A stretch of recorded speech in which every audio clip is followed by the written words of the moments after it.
welcome back. Well, today I am joined by the legendary Rob Merritt, who used to host this very program, This Day. Welcome back to part two of our extended edition of Leisure World Today for this Thursday, the 1st of June, 1989. You have heard a 45-minute presentation of the opponents to cityhood. Now you're going to hear a 45-minute presentation of the proponents for cityhood. Before we introduce our first speaker, I'd like to mention that the results on the election next Tuesday will be available from the Registrar of Voters office, and we will try and make those available here to you at Channel 6 on our message board on our data weather. Well, Rob, nice to see you. How are you? Great, Lisa. Thank you very much for inviting me to be on your show. And a different name than when I hosted it, but it's very exciting what you're doing down there. So thank you for inviting me.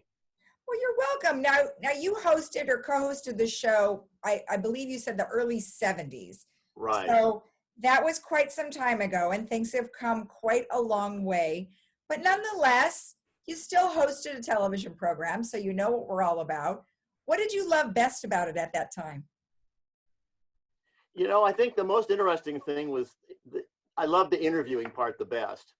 You know, reading a list of upcoming board meetings didn't do much for me, but having a chance to interview somebody, either an interesting resident who lived there, of which, as you know, there are, 20,000 plus, or interviewing somebody that was a decision maker. Would it be the county sheriff, the county supervisor, the congressperson, that kind of stuff.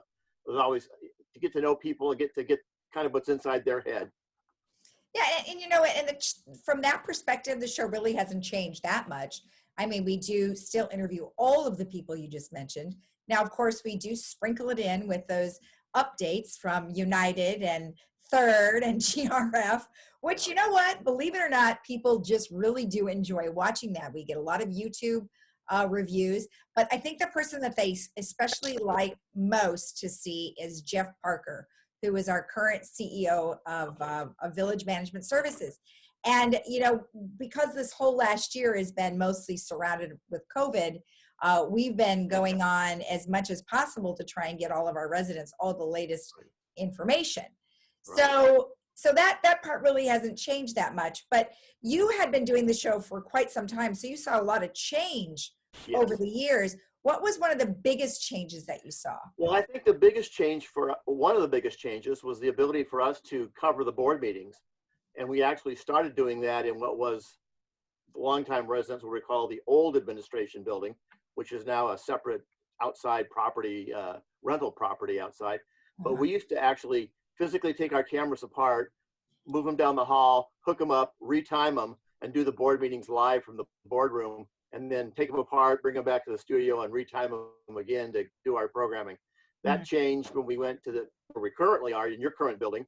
And then eventually that went to robotics, which of course is a lot easier. You just turn it on and you're on the air as opposed to having to retime all the equipment. So it's progressed. But covering the board meetings, just a little bit of history. When this place first started, when Laguna Leisure World at that time first started, the board meetings were closed to not only the media, but to the residents.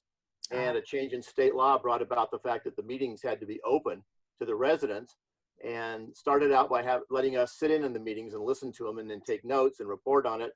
And then eventually interviewing the board presidents. And then that evolved into, I think it was Third Mutual was the first one that said, any way you guys could cover it live. And so they figured out how to do that. Oh yeah. I mean, I think it's a great time saver for sure, because like you just said, you had to go, you had to sit in there, write notes, and then you were interviewing. I mean, we still do have some of those folks on, especially with the updates. And not everybody gets to watch them on TV, but nonetheless, we also have another vehicle called Granicus, which is where they can go online and they can visually watch it virtual too. So, the whole thing of COVID has really brought on a lot of great technology, even though we're not necessarily in the same room. Right. Well, everybody in the media had to do the same thing. I'm watching another channel at home and they're, have to be 6 feet away from the vice president or the chairman of the board or whoever they're interviewing. Same rules apply. A lot of people wearing masks, and that makes it hard outside to understand people sometimes too. So there's a lot of challenges, but you've also been able to utilize the drone, which I thought was interesting. Some of your opening shots and segments and transitional stuff very interesting use of the drone. I don't know who the pilot is, but very effective. They all trade off, believe it or not. We have a couple of directors here that all trade off. Paul, of course, is still here, and he throws his talents in there as well with sometimes the drone and camera operation and stuff like that. But pretty much he keeps us all in check. Good. So it's been great. Is there anything in particular that you miss about doing this kind of job?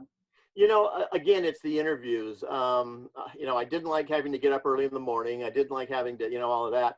I was very fortunate in that I live close, and my commute was the opposite way. I would be coming south where everybody else was going north into Santa Ana or Los Angeles. So Yeah. that was nice from a commute standpoint. I could get there in 10, 15 minutes, barring traffic problems. But I really liked the interviews the most. I didn't really like directing I had a lot of experience outside of Channel 6 camera running, so I didn't mind doing that on occasion, but mostly the interviews on the air, doing what you're doing, basically the interviews, was what I really enjoyed the most. So what are you doing now? Well, right now, trying to find a place to get a vaccine. Um, we're at the age group that can get it, but we're kind of in a situation where our doctor's office says, don't call us, we don't have it. So we're trying to figure that out right now. We did quite a bit of traveling when we first retired. We got back the end of February last year, and the ship we were on, the people were starting to board the ship, and they kicked them all off and said, sorry, no more cruising for a while. It was fun. We had a great time, but then coming off the boat, our son picked us up, and he was going, oh, I'm glad you're home. There's all this bad stuff's happening, and so. Yeah, it's been a challenging year for sure. Right. But when you right. guys were traveling, were you doing a lot of cruises, or did you do a lot of just travel? Mostly cruises, quite a bit. The last one we did was kind of a long one. It was a month cruise, and it was Hawaii and then the South Pacific. And that was right when the same company, Princess Cruise ship, was in Japan, I think it was, and quarantined. So the captain of our ship was communicating with that captain, and we did have some people getting sick. We actually came back early to Los Angeles a day early because some people were taken off by ambulance. So people were getting, whether it was what we're all dealing with now or something else, we don't know. They don't tell you on board. But we had a good time on the trip. It was a great cruise and all that. Oh, So, that's a long. yeah, we enjoyed time. that. Yeah, it is. Yeah. That's awesome. We have our younger son lives in Colorado. We like to get out there occasionally as well. We haven't been there for a couple of years as well. So Yeah. Well, what's one of the first things you want to do once COVID's over? Well, I think the chance to get out and do more stuff. You can't go to the gym. You can't go to I've cut back on even doctor's appointments. I've done some virtual doctor's appointments. Some stuff they have to see you, if they're going to do an MRI or something, or if they're going to, they want to touch you, you got to go. But I think we've cut back on a lot of that. My wife is real social, and I think she really misses, I know she misses, getting together with her friends and going out for lunch or dinner. So I think that'll be one of the things we'll look forward to, is kind of freeing ourselves up and spend more time with our kids, our son that's here, and our grandkids locally. Well, what are some things that you'd like to let our residents know? Any last words? Well, I want to encourage them to stay involved. We've just gone through the election, and people are kind of breathing a sigh of relief and tuning out all the news channels and watching, baking channels or car repair channels. And I think people need to stay involved.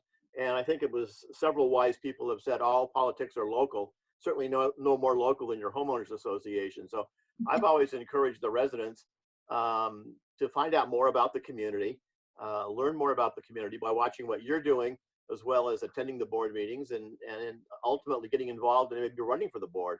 And then you have the additional added responsibility of the city as well. And of course, and I know, I'm not sure if it's the case now, but when I was there, all of the city council members lived in the village. I think that may still be the case. I don't know. So the city is important as well, and that's been a new addition. Yeah. Stay involved and enjoy your years. That was one thing about working there. You could see people discovering new hobbies and new interests and all kinds of good things. Absolutely. And, they've been watching a lot more TV these days based on the fact that they've been staying indoors, being safe, but we're starting to get out there. People are starting to get their vaccinations and things like that. So it's all good. I Well, think good we've luck. had some clinics there on site at the community even Yeah, for yes, vaccination. we were able I to do understand. that So, in conjunction with Memorial Care. great. Yeah. Yeah, so That's that great. worked out pretty well. We had about 5,000 doses. But yeah, people are still trying to get their vaccinations through the two super pods that they have out there. So Right. hopefully you'll get yours soon, and you want to. I'd rather go to Ahsoka than Disneyland Yeah, if I get a choice. exactly. Well, thank you so much Right. for taking the time. We wish you well. Thanks, Lisa. Appreciate it. Great job you're doing down there. And hi to all my friends in the community that are still there and my former coworkers there at Channel 6. So thanks for coming by and talking with us today. Appreciate it. You're welcome. Thank you. And we'll be right back after this.